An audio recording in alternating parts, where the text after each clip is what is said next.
merci. On va les aider à...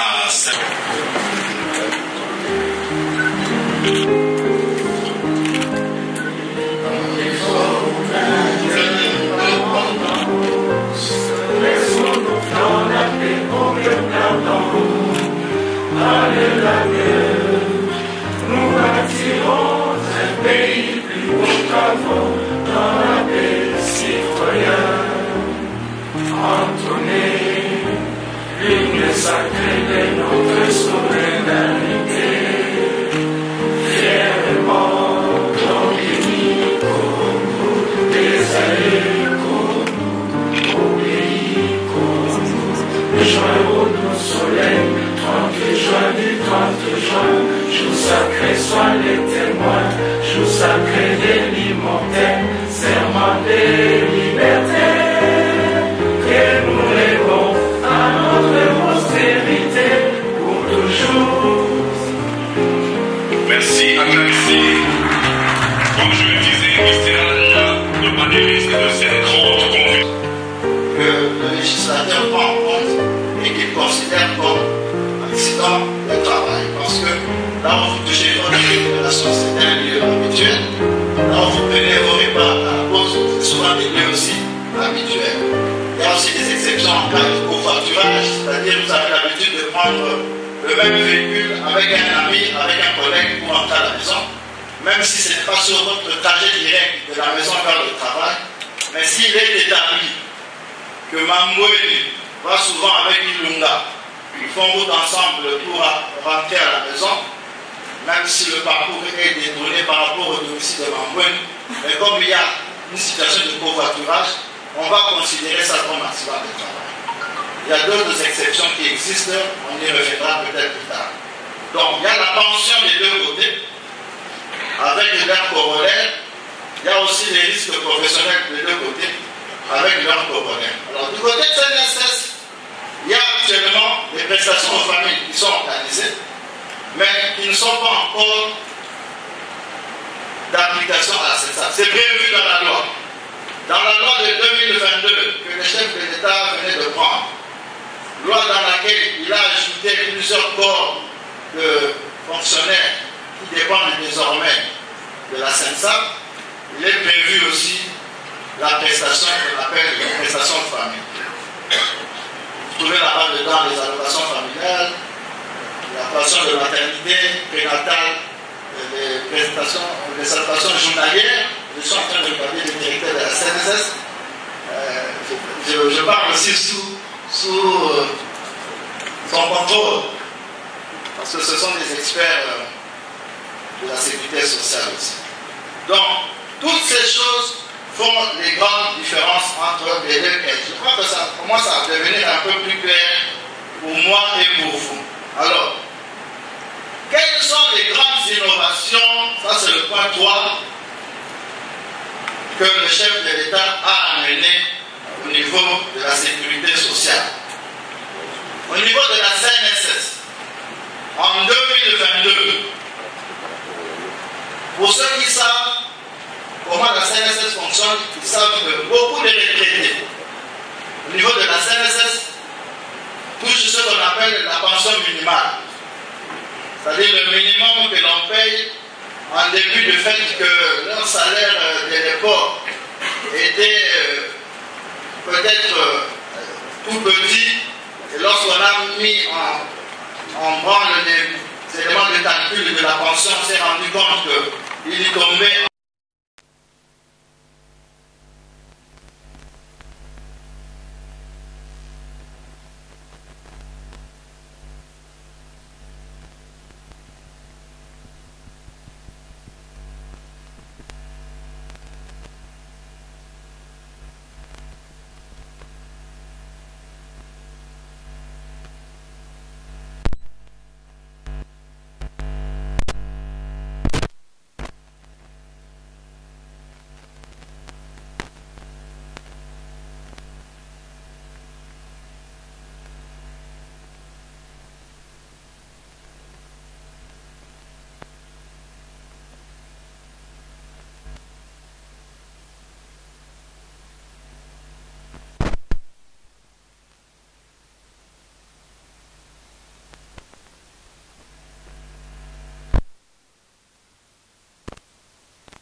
c'est une grande avancée. Deuxièmement, les pensions que nous avons citées tout à l'heure, qui jadis étaient octroyées, désormais vont connaître une augmentation sensible parce qu'elles sont maintenant tributaires de la rémunération. Ça signifie en clair qu'il existe des formules pour calculer les pensions de retraite.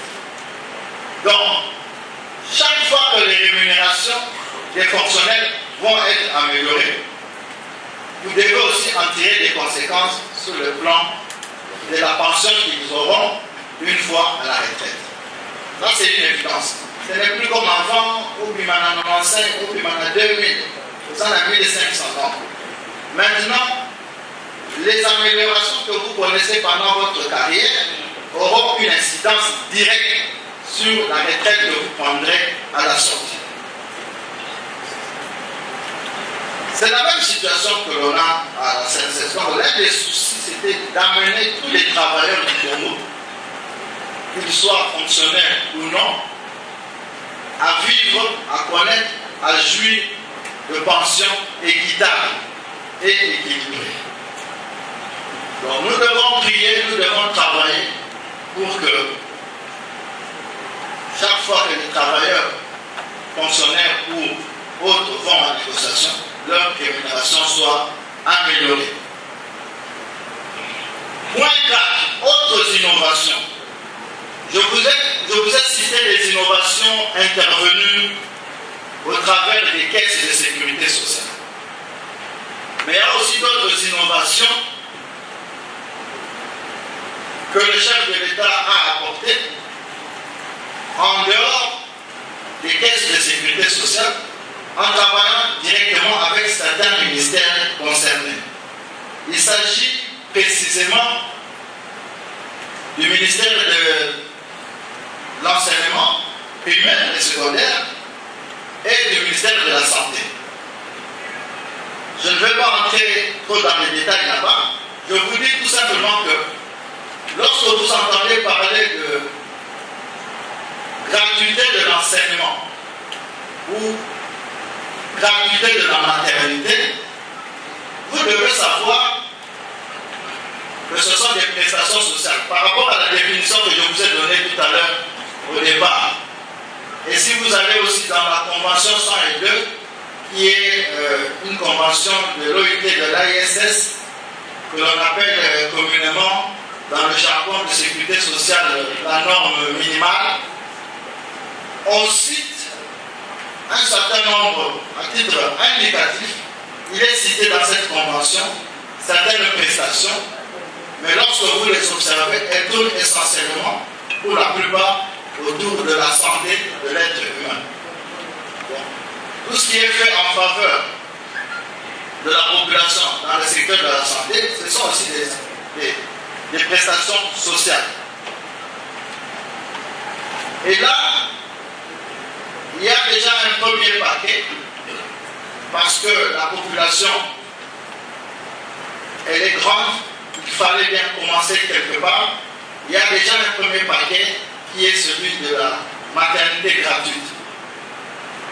Mais au moment où vous pouvez aussi vous imaginer que d'autres paquets existent, sont même en gestation et vont bientôt être aussi mis en application. J'ai été heureux de croiser tout à l'heure le DG de cet organisme qui s'occupe de la gratuité de la maternité. Il sera là avec nous tout à l'heure. Peut-être qu'il va aller dans les détails. Ils sont venus à Matadi précisément pour cibler les hôpitaux. Ils vont collaborer dans le sens de cette gratuité.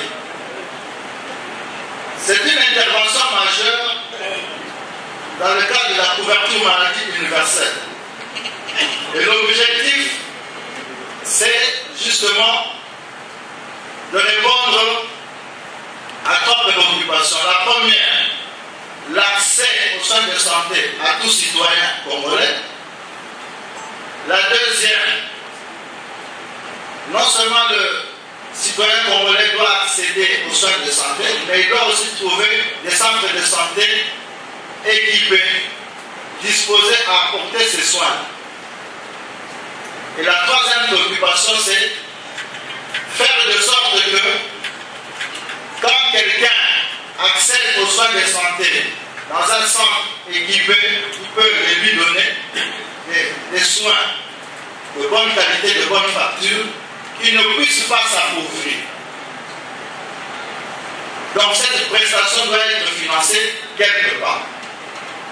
En accédant aux soins de santé dans un centre équipé qui donne des soins de bonne qualité, qu'on ne puisse pas s'appauvrir, que notre revenu ne puisse pas diminuer. C'est ça les trois objectifs qui sont poursuivis dans la couverture maladie universelle.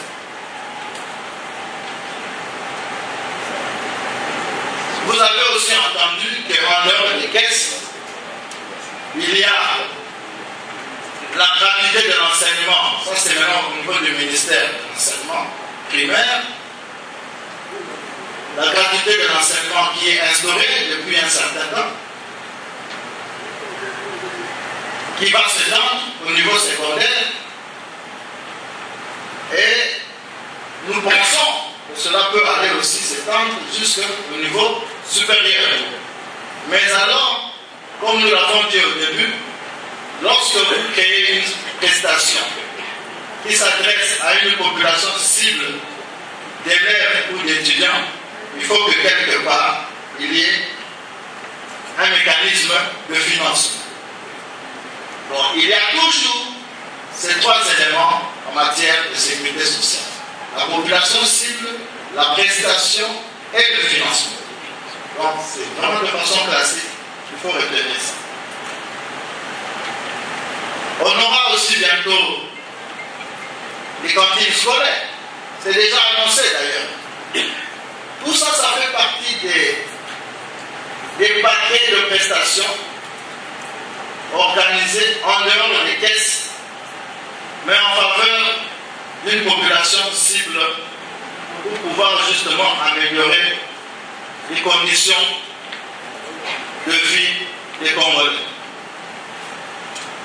Point 5, perspective d'avenir. Comme je vous l'ai dit tout à l'heure,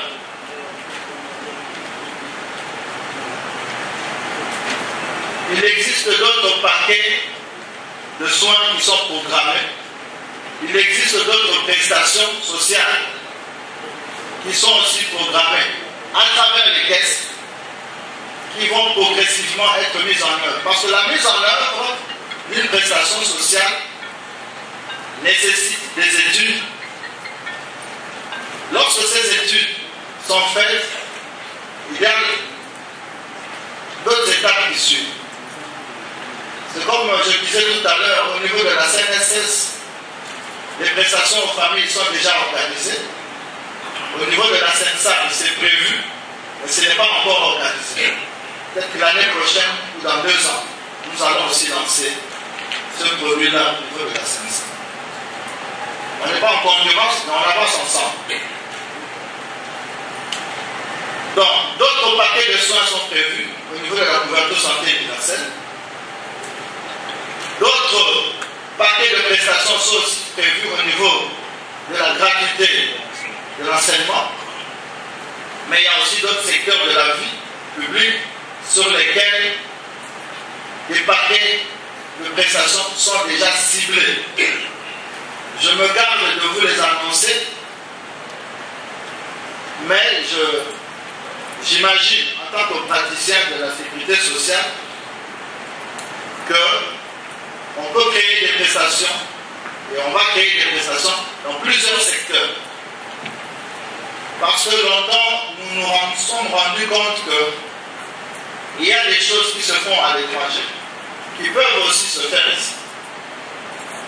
Il suffit d'un peu de discipline, il suffit d'un peu de volonté politique, et elle est là. Et nous saisissons donc cette opportunité pour proposer des prestations dans plusieurs secteurs. J'ai manqué de vous citer ici que les étudiants des institutions d'enseignement supérieur ont aujourd'hui Transacadémie. C'est une prestation sociale. Une innovation du chef de l'État. étudiants, la prestation c'est le transport. Elle est financée quelque part.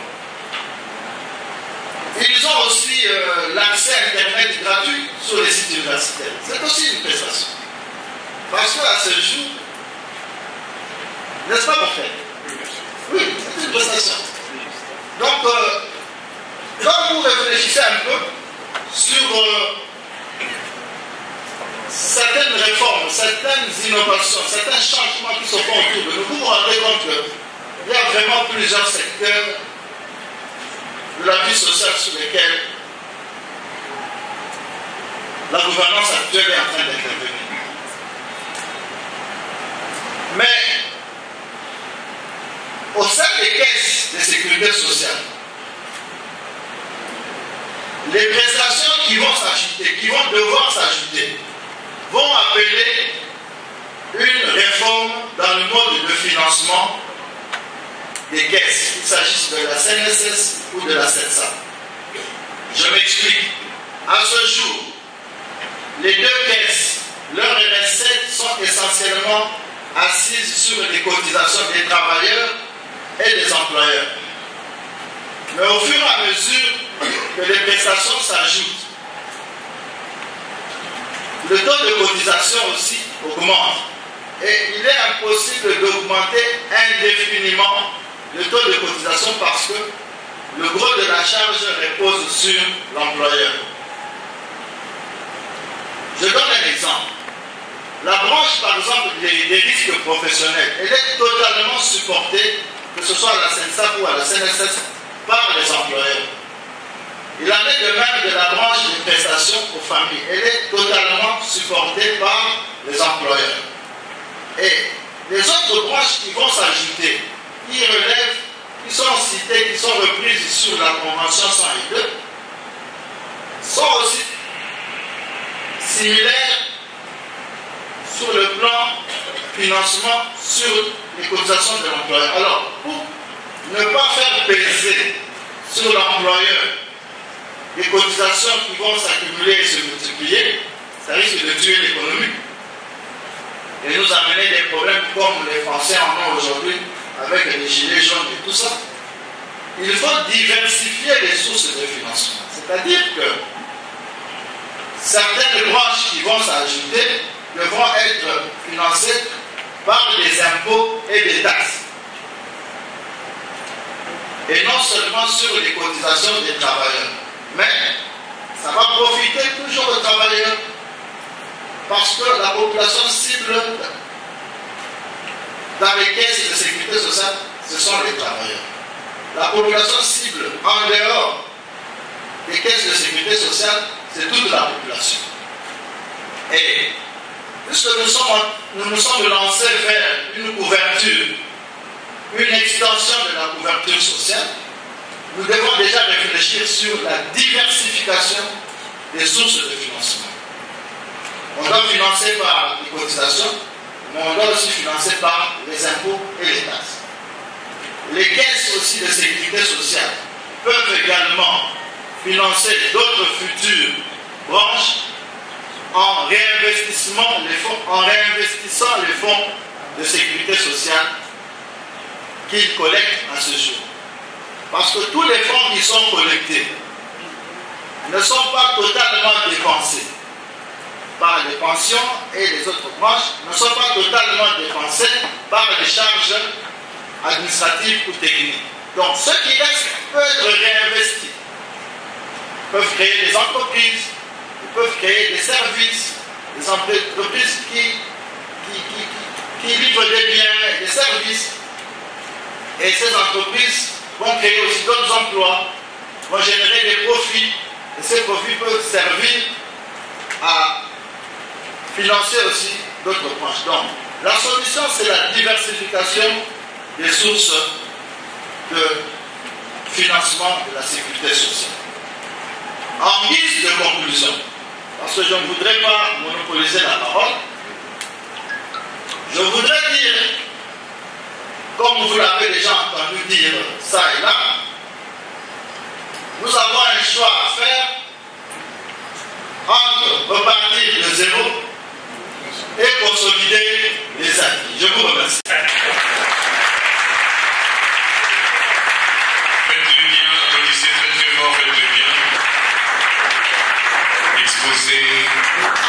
fantastique. Mesdames et messieurs, comme je... Ça c'est bien. Alors, moi, pour embrayer sur ce qu'il vient de dire, ce n'est pas vraiment des panélistes, on vient accompagner les grands directeurs provinciaux qu'il était et les grands PCA qu'il est aujourd'hui. Je crois que ça doit être très exaltant pour lui de commencer quelque chose qui n'a jamais existé.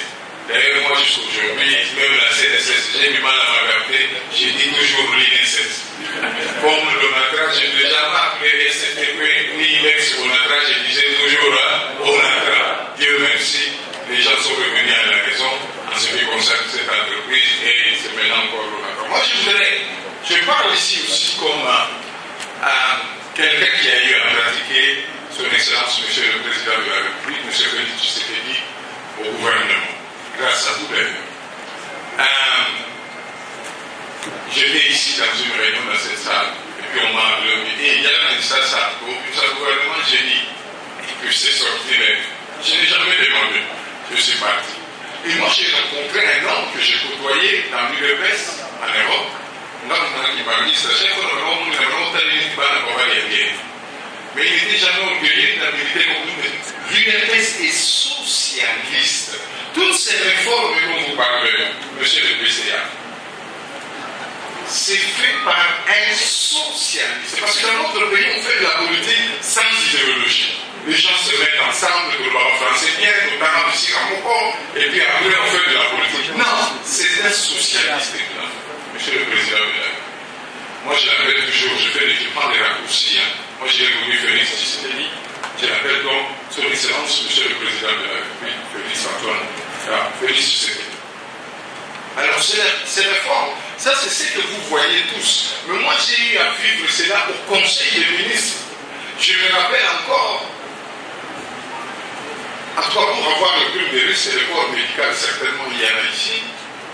C'était tout un problème, ça continue à l'être, mais en tout cas, pas autant, ça ne se poursuit avec autant d'activité. Moi, j'ai vu, par exemple, au Conseil des ministres, le président a décidé à ce que, là où on avait 300, 400 par an, il a dit 3000. Les cas étaient fixés à 3000. On avait fait 800, je crois, par trimestre.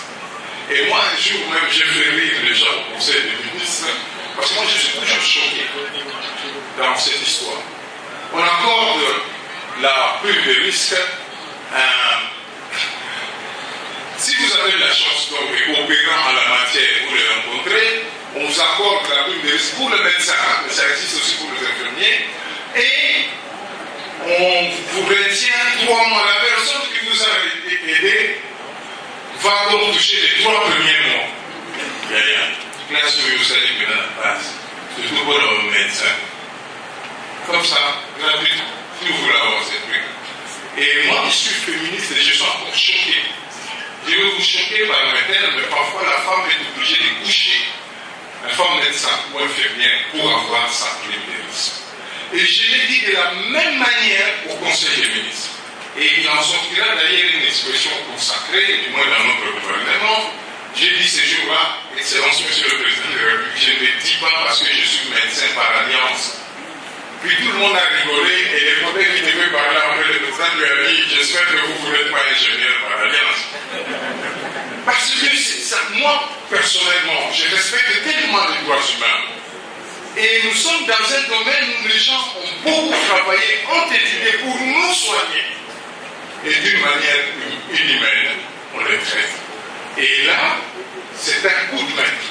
Et je pense qu'en 2022, c'est ce que j'étais en train de revoir ici quand vous me voyez toucher au téléphone, parce que ce n'est pas respectueux. Quand un ami parle à côté, il se trouve qu'il dit des choses très sérieuses et qu'on regarde son téléphone. C'est seulement en 2022, avec notre ami Mougani, on avait déjà atteint 6000 primes de risque sur, je crois, 8000 médecins recensés. Donc nous sommes là face à un socialiste. La couverture santé universelle, c'est lui qui les met en place, c'est le président Félix, ça on ne l'a jamais vu. Ils ont eu des branches aujourd'hui, Corée, et un début de réalisation. Normalement, notamment l'accouchement gratuit. Et il a trouvé un bon gestionnaire conseiller spécial. Et après, il est devenu ministre de la Santé. Et moi, j'ai eu la chance de connaître cet homme dans l'URS France, avant qu'il aille travailler au Canada. Et il y tenait tellement. J'espère qu'il ne va pas m'en vouloir, mais il avait 40 000 $ canadiens qu'il a laissé tomber pour venir servir son pays. Il avait commencé en France et après, il est allé au Canada. Le docteur Roger Kama. Roger Kama. Donc, moi j'ai eu la chance aussi d'être à la commission sociale et culturelle. Parce que quand le pays va ouvrir la écofine, parce que Epapoulos, c'est un danger. Vous voyez, moi j'ai dit, moi je suis socialiste, j'ai fait, là on s'occupe beaucoup plus de la vie des autres, du champ humain, du social. Et nous avons beaucoup travaillé sur ces dossiers en trouvant des financements innovants. Je n'entre pas dans le détail, mais c'est simplement pour vous dire que Sénat va marcher. Sénat va marcher parce que c'est l'un des piliers, je crois, du programme de son Excellence Monsieur le Président de la République. Et ça, beaucoup de gens ne le savent pas forcément. Je dis socialiste. Et il innove dans ce qu'il fait en matière sociale. Et les salaires aujourd'hui, même dans la fonction publique et consorts, continuent à connaître une certaine évolution. Il y a encore un effort à faire, mais cela ne dépend pas seulement du président de la République, cela ne Félix Tshisekedi, son Excellence Monsieur le Président de la République, cela ne dépend pas seulement du très brillant ministre de la fonction publique, mais cela doit dépendre aussi de notre mode de vie. Comment nous vivons? Qu'est-ce que nous mangeons? Qu'est-ce que nous consommons? Je pense quand même que c'est très important parce que nous dépendons tellement de l'extérieur aujourd'hui. Donc, il faut que chacun de nous fasse un effort. Moi, en tout cas, je suis en train de le faire. À l'Assemblée nationale, je me suis battu pour les provinces, pour la meilleure gouvernance des provinces. Tous ceux qui m'ont suivi à l'Assemblée nationale, même j'ai eu à créer, vous verrez pourquoi j'en parle. J'ai créé un réseau des provincialistes à l'Assemblée nationale. Les provincialistes, ce sont ceux qui pensent que le développement de ces pays, c'est le développement de chacune de nos provinces mises ensemble. Même les États-Unis, tous les États ne connaissent pas forcément un même développement. Et nous aussi avons la carte d'initiative. Et nous avons trouvé aussi la clé riche, il n'y a pas la clé cara, on aval. Donc, ça, vous avez le cacana, vous avez les lois là-bas. Mais nous oublions souvent, nous sommes la seule province qui produit du pétrole. C'est pourquoi vous m'avez mis les affiches partout, j'étais en train de remercier son Excellence, Monsieur le Président de la République, pour l'argent du pétrole. On ne peut pas lancer ça soumis. Non! Parce que quand on nous donnait en 4 mois, on avait $1 000, 1 million. Et ces millions vous soutiendrez, donc ça m'arrive, il fallait envoyer 50 000 $ à chaque fois, ça chez un inconnu. Au président de la République, au président au Canada, à mon époque en 2012, ils ont coupé. Maintenant, le président a remis, mais en 4 mois, on a quoi? On a, au lieu d'1 million, nous avons déjà 2 millions de $, 5 milliards 200. Ils sont déjà comme ça, députés au gouvernement. Voilà. Donc, maintenant, même avec cet argent, il faut faire le social.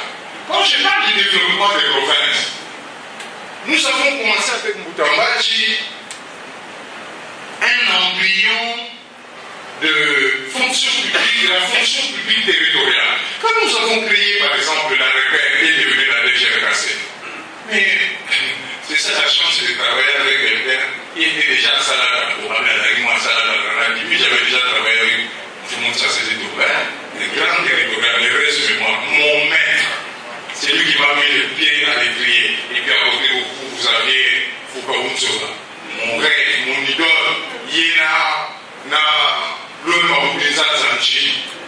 Et puis il y avait Papa Solana, quand vous avez parlé, Papa Solana, c'est l'honorable député qui dans les années 70 a mis sa voix à l'Assemblée nationale, après c'est plus quoi Solana, pas besoin de un Congo, un grand bourgmestre de la commune et un lui aussi parce que même de la vieille école, mais il n'a pas beaucoup à donc, moi j'ai eu cette chance, nous avons dit pour recruter. On ne va pas recruter des 10 personnes, tu combien 15, 30, mais pas combien, 30, mais si vous venez maintenant, combien, moi je suis 15 quoi. Non! On a demandé à une structure de catholique, si quelqu'un peut nous rappeler le nom ici, Kabisek, qui est venu ici pour préparer pour le texte. Donc c'était déjà comme à l'ancien temps. La fonction publique des années de l'OECO pour même attribuer au Bendi. Non! Il y avait aussi des examens, je me rappelle encore le professeur Périn, nous étions en France, et puis quand il est venu représenter les 13 parlementaires, il nous a expliqué comment Étienne Tshisekedi avait refusé l'OECO de s'en donner la fonction publique sans concours. Et il découvrait à Nidaraye. Il y a un moment même si c'est un membre de la famille, je suis Tshisekedi, même Nani, la fonction publique, c'est quelque chose qui nous est resté de notre maître politique. Nous avons dit un test. Et on a fait ces tests. Mais maintenant, après, on remarque que là, on voyait que papa,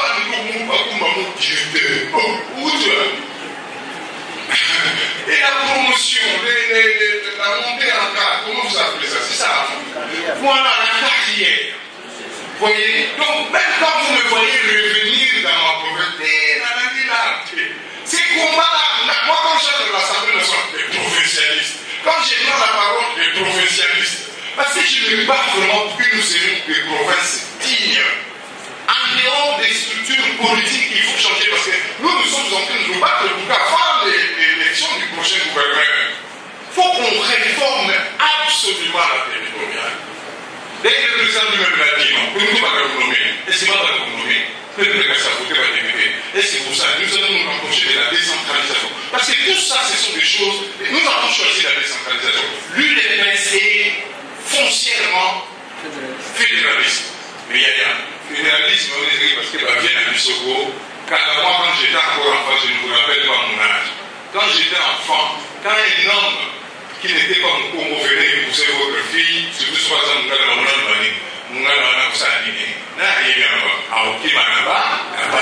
moi j'ai ma belle ma soeur, c'est la Benjamin. C'est la maître de guerre qui m'a vélo. Donc ce sont les rêves. Vous voyez, nos vies n'étaient pas ouvertes. Pour eux, il fallait faire ça. Donc nous avons choisi la décentralisation. La décentralisation a son cheminement, son organisation. Mais nous avons fait une décentralisation à la salivoise. Il y a un patron de la province et les régents de la... Voilà, les représentants de l'État qui étaient dans la loi fondamentale n'y est plus. Nous on y a appelé le Bambou. Parce que les gouverneurs, les Bambous sont ici, on ne les appelait pas gouverneurs, on les appelait présidents des provinces. Même dans la nomenclature des entités, le Cameroun a Congo Brazzaville, arrondissement. Donc on pouvait trouver des arrondissements dans le Congo central, on trouve des communes dans une autre province, donc c'était des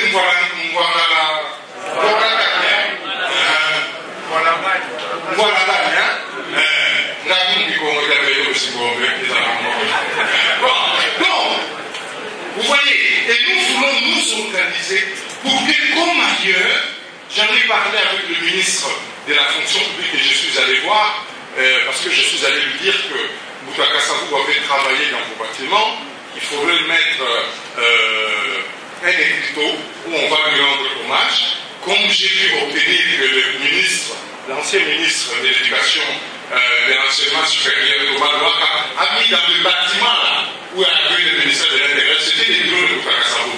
Il avait mis Boutaka Savou travailler dans ce bureau. Moi, c'est mon père qui me l'avait dit, parce que c'est lui qui avait reçu Boutaka Savou pour un calcul, il y avait un traitement. Traitement, vous savez c'est quoi? Salaire des fonctionnaires. À l'époque, c'était ça les traitements. Donc, sans ce bâtiment, je l'ai vu à plusieurs fois. Je lui ai dit, il faut que nous travaillions pour la mise en place de la fonction publique territoriale. Aux hommes et quelqu'un de Bandoudou, vous avez réussi votre concours. et vous entrez dans la fonction publique, on vous en prend partout. Il y aura des concours, des tests, on va publier dans toutes les provinces, peu importe vos origines. Il suffit d'avoir votre test. Ici, aujourd'hui, par exemple, on prend les chefs de division, quand la frise à la province, non. Les villes à la province, non. Il y a des endroits où c'est plus ou moins normal, partout parce que ça se passe par les élections, comme les élections ethniques, tribales et tout ça, mais il y a des endroits, des chefs de division, au Kenya, ici, quand on vient aller, moi je suis allé au Kenya,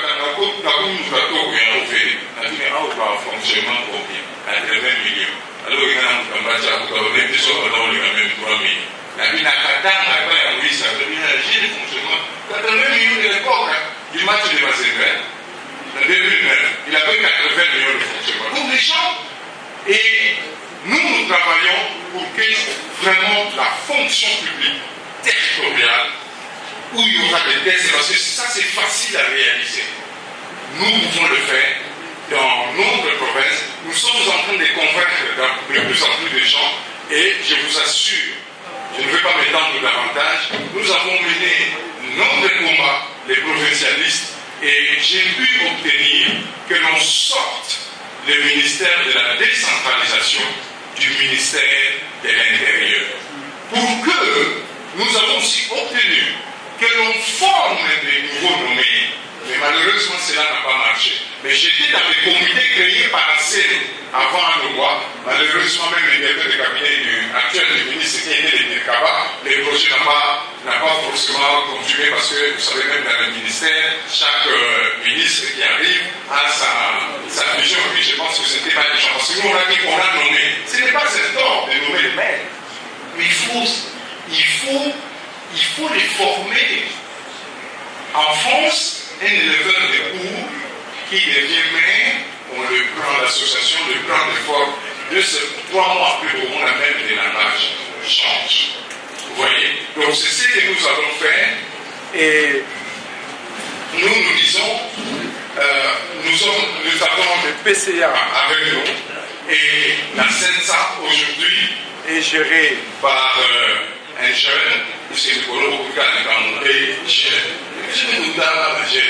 parce qu'un jeune brillant financier, mon frère qui est avec moi au gouvernement comme vice-ministre des Finances, c'est lui qui gère maintenant la CENSA, et j'espère que nos collègues qui vont venir après nous à l'Assemblée nationale, en tout cas après nous, parce que moi je suis le député provincial, donc je suis obligé de pouvoir avec nous.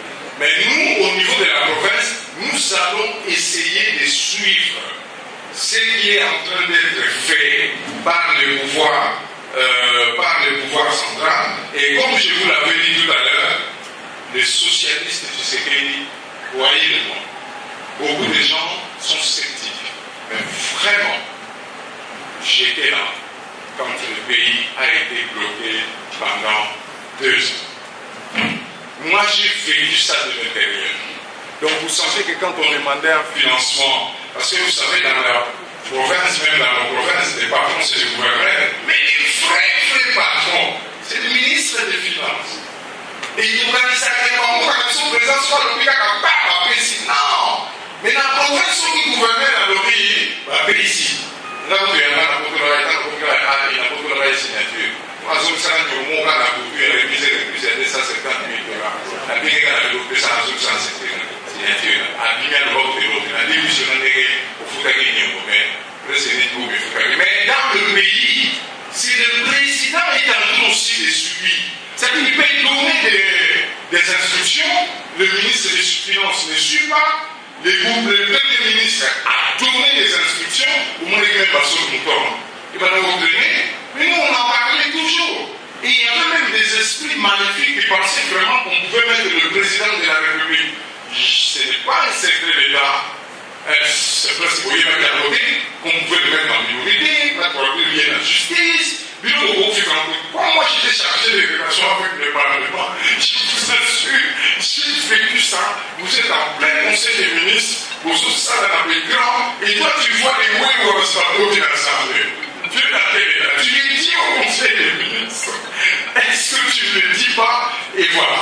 Donc, le président, certains Congolais entre nous ont eu la bonne idée de pouvoir rejoindre le chef de l'État pour former la majorité que vous connaissez, qu'on appelle l'Union sacrée.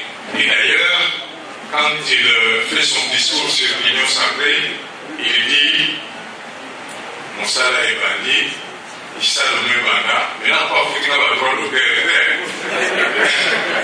Moutimo Abani, Anchiluba, Kazinanja. » Merci beaucoup d'être venu et je suis très heureux, immensement heureux, parce que des moments comme ça, même moi, à notre époque, je les ai vécus rarement, où les gens répondent à une invitation pour s'instruire, pour mieux comprendre les choses. Je ne pensais pas que c'est brillant. PCA, je me disais encore, est-ce que Maboya l'État? Et monsieur le chef de division, monsieur le DP, veuillez trouver ici l'expression de notre grande admiration. Et d'ici là, nous allons nous retrouver, parce que je sais que nous allons nous retrouver. On va vous donner de la valeur. Dans ce régime à Siko de Meka, dans la province, même dans tout ce que vous avez dit, vous avez toujours été négligé par nos ministres de profession, notamment des chefs de division. Un jour, par quitter ça, chef de division, mon la voiture, nous n'avons pas déjà sauvé la guerre, pour que vous soyez pas il y a un ministre provincial. Je m'étais révolté et malheureusement, vous ne pouvez pas le ministre. Alors, il a un vidéo. Merci.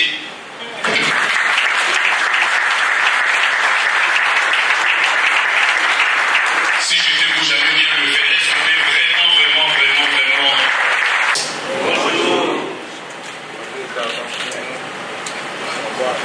Je suis le troisième intervenant de cette grande conférence.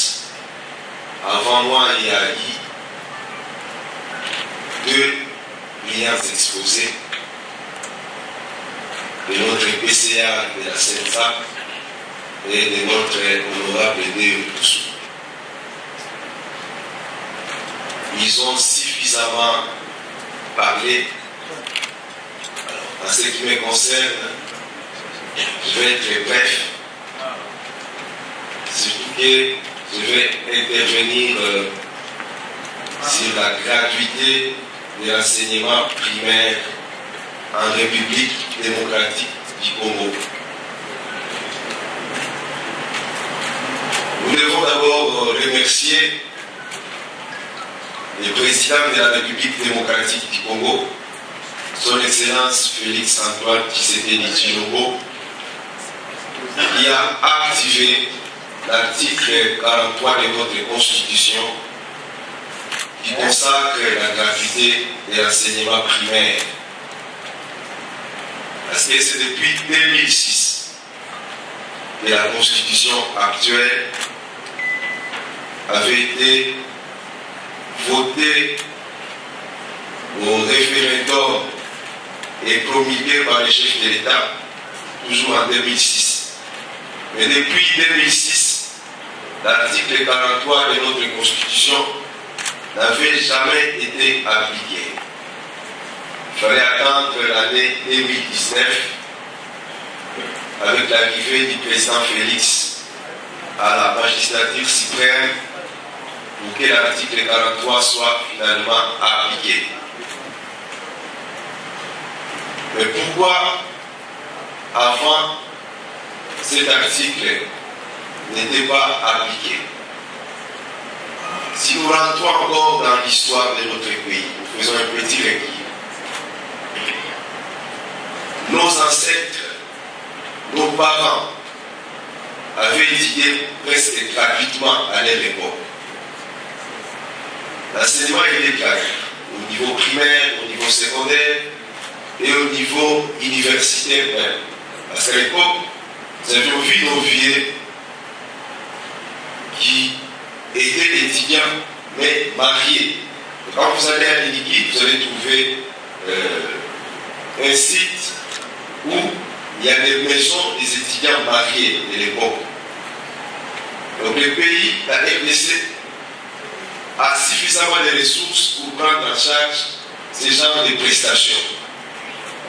C'est seulement il y avait un problème de manque de volonté. Parce que si, pendant la Première République, l'enseignement avec la gratuité avait fonctionné, c'est au bord du maréchal Mobutu, à un moment donné, qu'il y a eu des petits problèmes.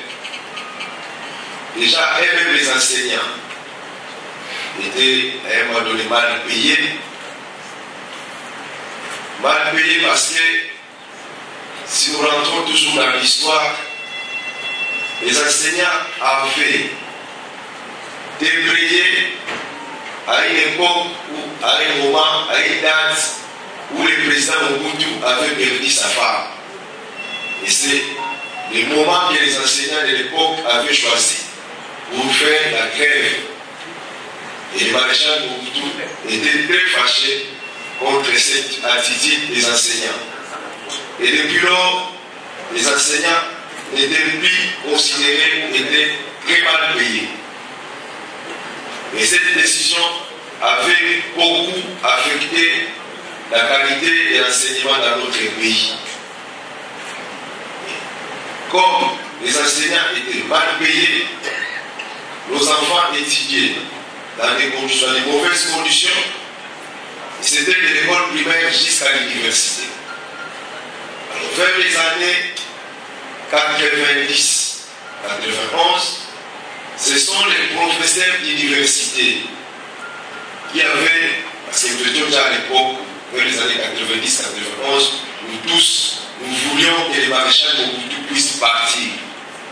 Alors, les professeurs d'université avaient proposé que les parents puissent prendre en charge les frais de scolarité, les paiements des enseignants. Dans l'esprit des profs d'université, parce que nous avions posé la question aux profs à ces époques-là, mais pourquoi vous, les professeurs, vous avez proposé que les parents puissent prendre en charge l'éducation de nos enfants? Les professeurs nous avaient répondu comme ceci. Et dans leur entendement, lorsqu'ils proposaient les paiements des frais scolaires, la prise en charge des enseignants par les parents, c'était une façon d'amener les parents à la révolte. C'est-à-dire qu'on voulait bien que les parents se fâchent contre les maréchals Mobutu, qui ne payaient pas très bien les enseignants. Mais à leur grande surprise, nous sommes au Congo, nous acceptons tout. Tous les parents avaient accepté de prendre en charge l'éducation des enfants.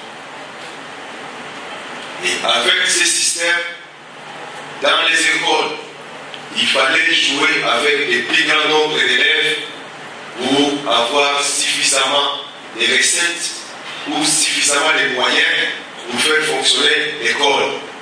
Donc la qualité de l'enseignement n'était plus la priorité, ou n'était plus la préoccupation des enseignants. Même les enfants, avec 30%, on pouvait bien faire passer l'élève à la classe supérieure, surtout s'il paye bien ses frais scolaires. Donc, on ne tenait plus compte de la bonne formation de nos enfants. Et pendant au moins 10 ans, 15 ans comme ça, le pays a fonctionné avec ce système. Et là encore, nous avons vu des écoles qui exigeaient des frais scolaires exorbitants.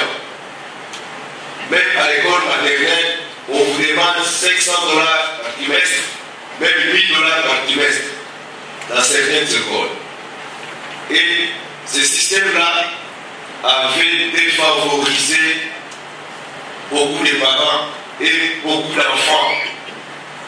Parce que l'intelligence n'a pas de classe sociale. L'enfant d'un pauvre peut être savant, mais dans un pays où on ne donne pas la même chance à tous les enfants, ce petit-là, né d'une famille pauvre, peut grandir et mourir avec son intelligence qui pourtant pouvait servir le pays. Donc, il fallait même à un moment donné que les socialistes, comme le président Félix, puissent arriver au pouvoir afin de résoudre ces genres d'injustice sociale. C'est pourquoi en 2019, le président, malgré les difficultés, il a trouvé un budget national à 4 milliards de dollars américains, mais il fallait quand même prendre cette décision-là, courageuse, de donner la chance à tous les enfants de la RDC d'étudier dans les mêmes conditions. Ce n'est pas à moi de vous dire la guerre qui s'en est suivie contre les présidents. Parce que les commerçants qui avaient des écoles, qui pourtant eux ont étudié gratuitement, même au niveau des églises, il y avait ces problèmes-là. Les gens qui ont étudié gratuitement à l'époque ont résisté pour permettre à nos enfants d'étudier aussi gratuitement au niveau primaire.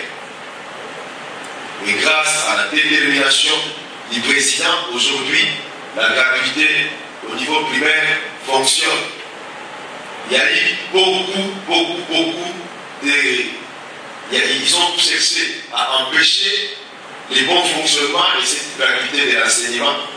D'ailleurs, à l'époque, quand le président est arrivé, il a trouvé beaucoup d'enseignants non mécanisés.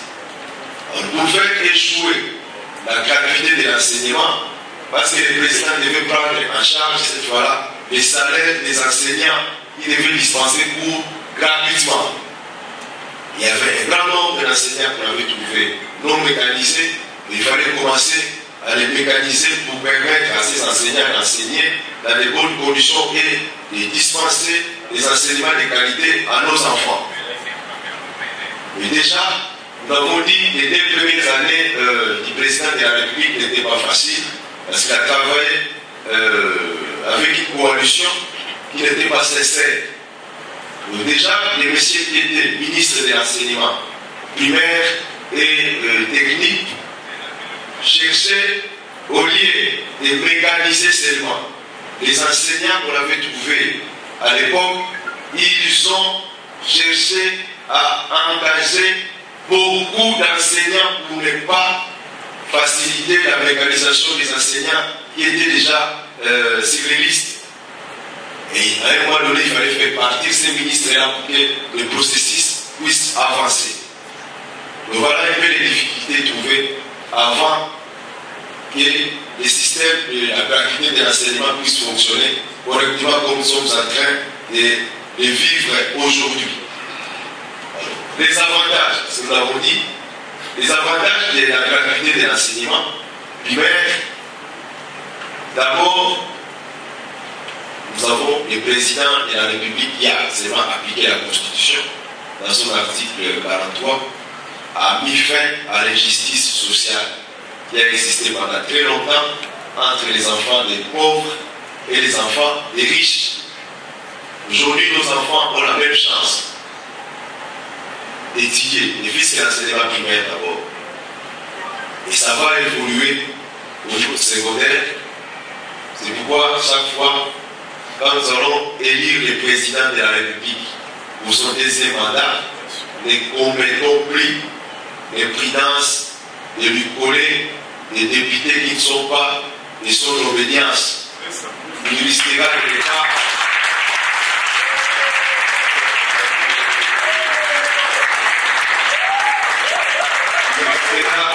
De ne pas poursuivre les efforts déjà commencés au niveau de l'enseignement. Parce que même le PCA est revenu là-dessus et nous allons évoluer pour que cette gratuité puisse s'étendre même au niveau secondaire et même au niveau universitaire. Il y avait des courses à l'époque. Si le président a des députés de son obédience, toutes ces réformes ou toutes ces lois vont être votées ou vont être appliquées sans problème.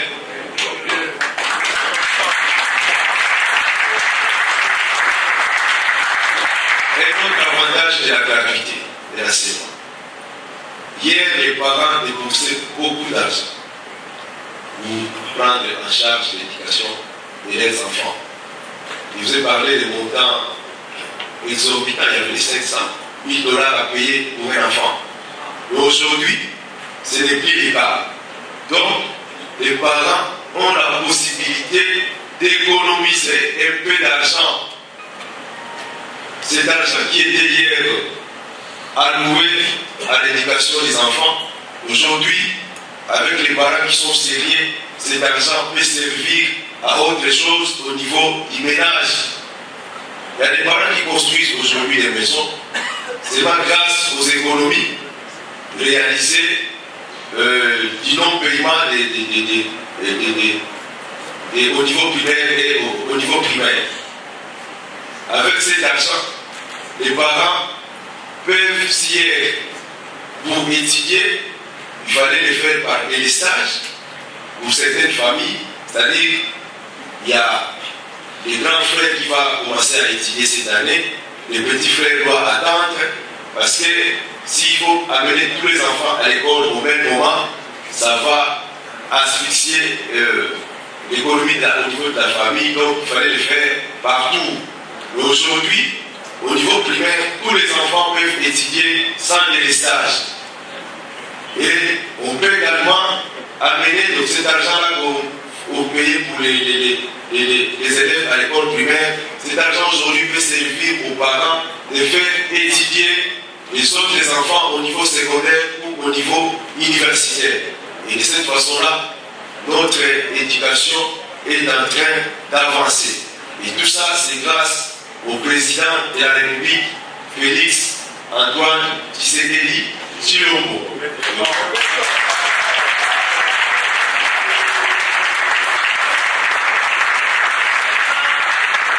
Des milliers d'enfants, des millions même d'enfants sont aujourd'hui admis à l'école. 6 millions d'enfants aujourd'hui étudient gratuitement grâce à cette décision courageuse d'activer l'article 43 de notre Constitution qui a consacré la gratuité de l'enseignement primaire en RDC. Donc voilà, au début j'ai bien dit que je ne vais pas prendre trop de temps, je vais être court et précis aussi. Vous êtes venu depuis très longtemps pour vous permettre aussi d'aller vaquer à d'autres occupations. Donc voilà, à mon niveau, la petite et modeste intervention que j'ai voulu faire avec vous. Je termine par là. Je vous remercie pour l'attention particulière.